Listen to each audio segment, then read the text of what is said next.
Good morning, and welcome to Hope.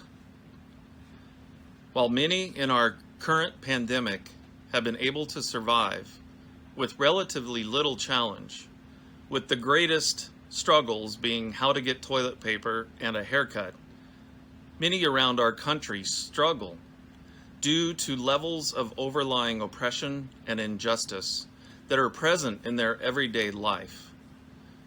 These levels of intersectionality are similar to the layers of an onion, where the average person may have 4 layers. Many of the more vulnerable in our society have 8 or 10 layers of challenges and burdens that accompany them in everyday life. Today's sermon will look at our levels of vulnerability during this time of crisis to better understand the severity of all of those around us. She had been sleeping after working exhausting shifts as an emergency room technician at a busy hospital in Louisville, Kentucky, right at the forefront of our nation's pandemic caused by the coronavirus. Her name is Breonna Taylor. While most of us may be safe during these difficult times, there are those that live literally within a danger zone where in their everyday life, just surviving is a challenge. Breonna was one of those with the pre-existing of being Black, thus suspect, because she lived in an area where the predominant population is Black, and there was no need, supposedly, for the police to check the intelligence and then carry out their raid carefully. Instead, Breonna's Blackness caused her death right before our crisis hit our major cities. Her layer of vulnerability and intersectionality showed just how close that she was to death because of her zip code. Breonna Taylor is her name, and she did not deserve to die. According to the Brookings Institute, the coronavirus, COVID-19 pandemic will add an additional 50 million people already on top of the already projected number of those who will be in poverty next year. Poverty is one of the biggest indicators of how well a person will survive after becoming sick with COVID-19, even causing some patients in the United States to be denied hospital care due to not having insurance or money to pay for their treatment. In our country, like many other countries around the world, the poor suffer at a much higher level due to their already pre-existing conditions. That is, being poor during a pandemic. The pandemic will continue to kill those in poverty at a much greater rate, as well as leaving patients with greater lifelong side effects from the virus, like lung and heart problems, adding to their own vulnerability of challenging experiences in their everyday lives.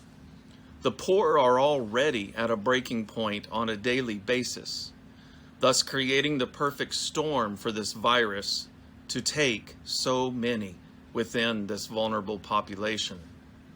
One of those from this vulnerable population is Michael Hickson.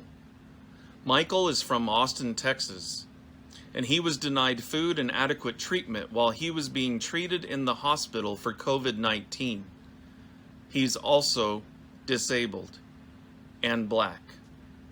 According to his wife, Melissa, he was denied treatment because the doctor's reasoning was that Hickson didn't have much of a quality of life. The quote that the doctor told her was, "As of right now, his condition of life, he just doesn't have much of one."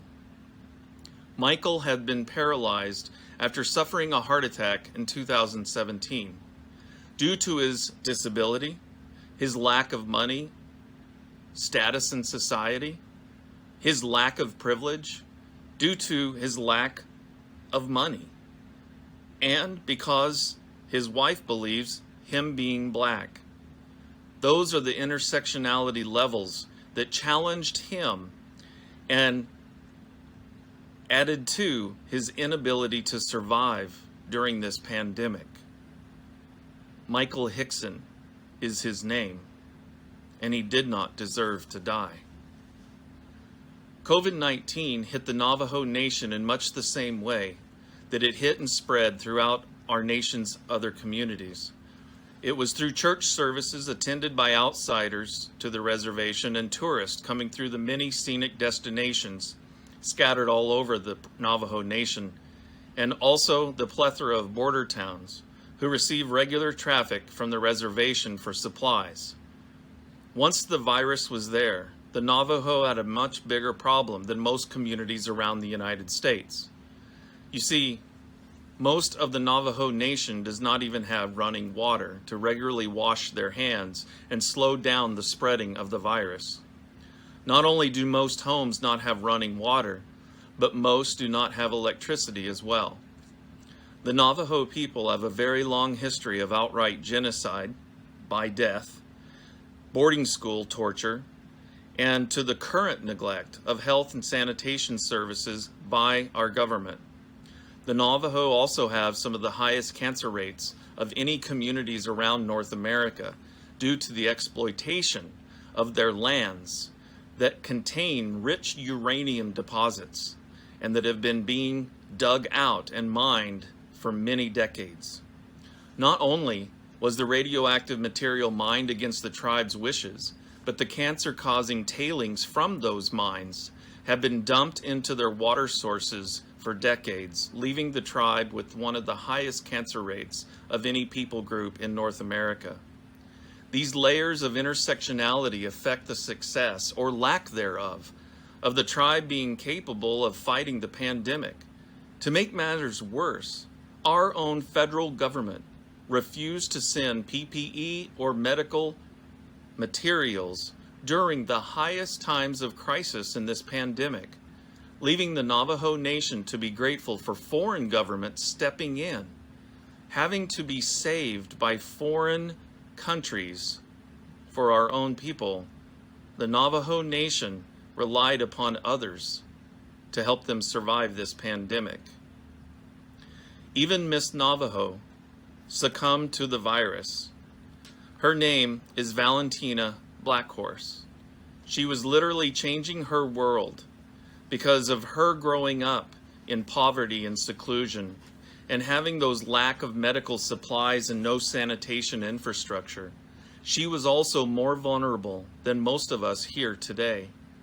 Across Indian country today, the count of deaths in our scattered Indian Health Services clinics is currently at 555, with almost 15,000 testing positive for the virus.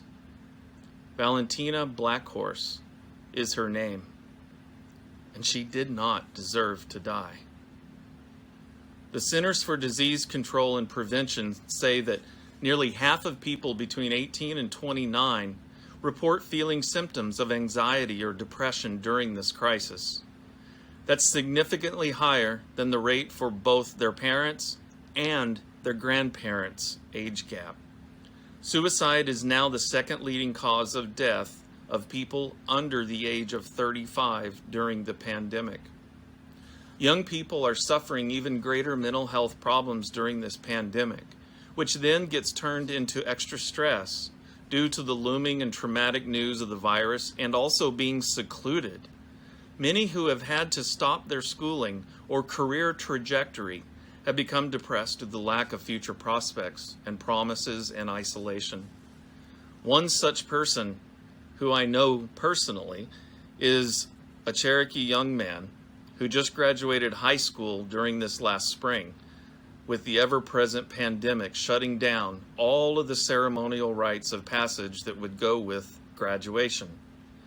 This young man had already suffered from the death of his sibling 3 years earlier, making him more vulnerable to depression and anxiety, but with the pandemic and uncertainty of the future looming, he then experienced a seizure, which left him very foggy in the brain for his online university bridge program, adding even more stress to his life. This young man is my son, Liam. We not only have been dealing with socially distancing ourselves from the virus, but also trying to assist in his transition from being a high schooler to a university student in the midst of all these layers of challenge, these layers of intersectionality that have challenged us today. And they've hit us hard. And then I felt like it was appropriate, along with this sermon, to include our own family and how we are dealing with this crisis in this time of pandemic. I know that we will survive these struggles. We have struggles of mental health, loneliness, and sometimes depression, but we will survive. We don't have a shortage of PPE here in our home, nor a shortage of toilet paper. I feel so privileged in so many ways, like many of you probably listening to this.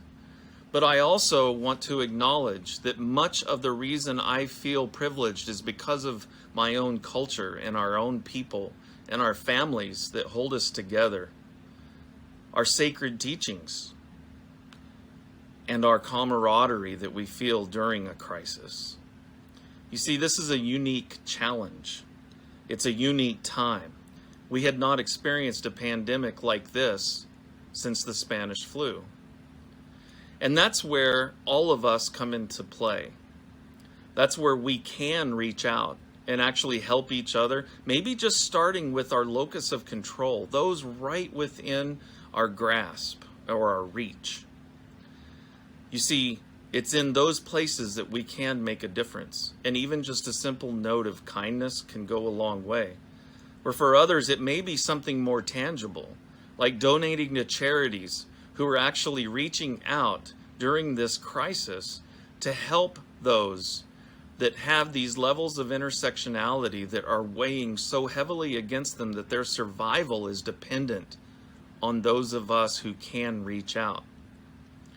So, as we watch the news and we try to stay healthy during this social distancing time, let us remember to help those that are around us, and that there may be those that are carrying heavier burdens than we are, and to be kind to one another. Blessings to you all. Donadago ha'i, until we're together again. Amen.